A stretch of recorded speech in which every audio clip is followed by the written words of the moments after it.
Bonjour et bienvenue dans ce 3e épisode de Quoique. Peut-on faire la paix avec les moustiques ?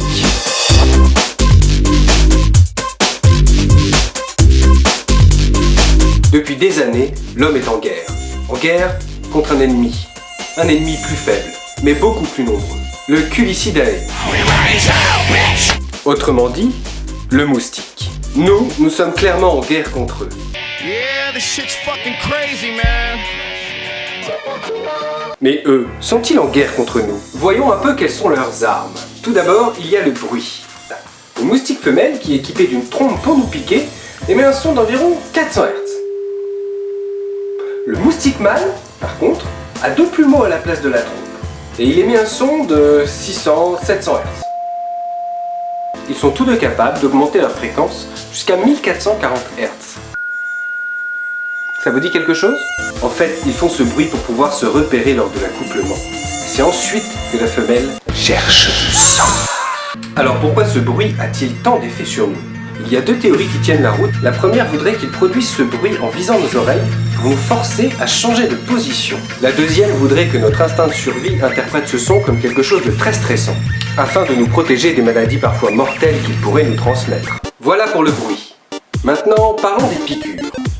Elles peuvent être mortelles, mais seulement parce que les moustiques nous transmettent des maladies qu'ils ne font que transporter. Ce sont bien sûr les femelles qui nous piquent, et dans le seul but de nourrir leurs œufs. Elles ne nous prélèvent qu'une seule petite goutte de sang, et pour en extraire ce qu'on appelle le vitellus. Le vitellus, c'est une petite réserve énergétique dont se servent les embryons pour se développer. L'exemple le plus commun, c'est le jaune d'œuf. On n'est pas les seuls à se faire piquer, loin de là. Les oiseaux sont les premières victimes des moustiques. Viennent ensuite tous les rongeurs, les lézards, etc. Tous les animaux, quoi. Elles nous injectent un anesthésiant quand elles nous piquent. Bon, d'abord pour ne pas nous réveiller, mais aussi pour ne pas nous faire mal. Et ceux qui nous démangent, ce sont les anticorps que nous créons. Voilà pour les piqûres. Voyons quelques particularités de ce petit être que nous exécutons sans aucun remords chaque été. D'abord, ils ont une reproduction extrêmement rapide. Un moustique arrive à l'âge adulte en 10 à 15 jours, passant du stade d'œuf, de larve, de nymphe, puis de moustique. Et les moustiques nous l'ont prouvé, ils sont tout à fait capables de muter pour résister aux insecticides. Ils sont là depuis bien plus longtemps que nous. Les premières traces de moustiques remontent au Jurassique, mais ils étaient beaucoup plus gros. Il faut savoir que les insectes n'ont pas du tout le même système respiratoire que nous. L'oxygène traverse leur exosquelette pour alimenter directement les organes.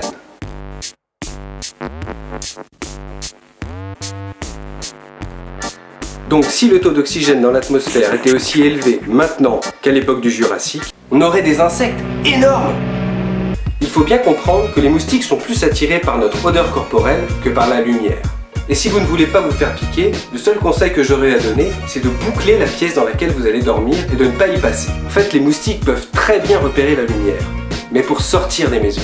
Laissez une lumière allumée dehors pour leur montrer le chemin.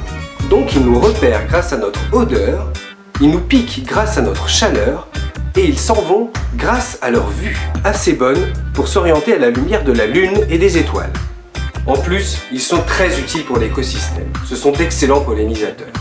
Et ce sont les plus grosses victimes de la nature. Ils se font bouffer tout le temps. Quand ils sont au stade de larve, ils se font manger par tous les poissons, les batraciens. Après, quand ils deviennent des moustiques, c'est le repas favori des araignées, des oiseaux. Donc finalement, c'est nous les plus agressifs. Mais peut-être qu'il faudrait leur demander leur avis. Ah bah ça tombe bien. Approche, pose-toi dans ma main. Alors, qu'est-ce que tu en penses ? Je suis Moustalia, la seule et unique moustique parlante. Et je suis venue vous délivrer un message que ma race essaye de vous transmettre depuis des générations. Votre habitude de voyager comme des fous détruit notre planète. Il faut très rapidement vous calmer à ce niveau. Et tu parles au nom de tous les moustiques ? Je suis la représentante du Haut Conseil des Moustiques. Nous suivons votre chaîne YouTube avec le plus grand intérêt. Et vous avez l'air d'un garçon sérieux. Nous avons commencé à essayer de rentrer en communication avec vous il y a très longtemps. Puis, avec l'invention de l'avion, tout a dégénéré. Et nous avons commencé à vous transmettre des maladies de plus en plus mortelles. Alors que nous essayons tout simplement de vous dire de ne pas polluer, vous répandez des produits juste pour nous détruire, en polluant beaucoup plus. Ne faites pas la paix avec nous, faites plutôt la paix avec votre planète. Eh ben bravo la race humaine. Ce troisième épisode est maintenant terminé. Merci beaucoup de l'avoir regardé. Comme d'habitude, abonnez-vous, partagez un maximum. À bientôt.